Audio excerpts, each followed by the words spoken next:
પતિ બચાવો અભિયાન અંતર્ગત પત્ની પીડિત પતિઓનું અહીંયા સાંભળવામાં આવશે, સમાધાન કરવામાં આવશે.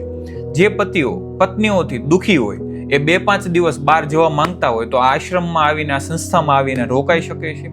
અહીંયા એની સમસ્યાનું સમાધાન લઈ શકે છે, સમસ્યાઓ સંભળાવી શકે છે.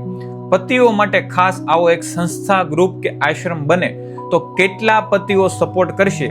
આવો એક સવાલ એક ટ્રસ્ટીએ મને કરેલો અને એવું કીધેલું કે તમારી જનતાને પૂછજો, તમારી ઓડિયન્સને પૂછજો કે આવો કોઈ આશ્રમ હોય, આવી કોઈ સંસ્થા હોય તો કેટલા પુરુષો, કેટલા પતિઓ આમાં સપોર્ટ કરશે?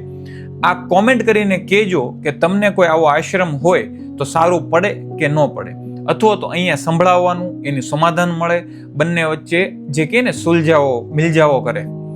આવી સંસ્થા કે ગ્રુપ હોય, આવો કોઈ વિચાર હોય તો આવી કોઈ જગ્યા હોય તો લોકો સપોર્ટ કરશે કે નહીં કરે? આ એક ક્વેશ્ચન માર્ક છે. તો તમે આનો જવાબ આપજો અને જે પત્ની પીડિત પતિઓ હોય એને શેર કરજો કે આવી કોઈ સંસ્થા બનવી જોઈએ કે ન બનવી જોઈએ. મળીએ એક બીજા વિડીયોમાં. ત્યાં સુધી રામ રામ.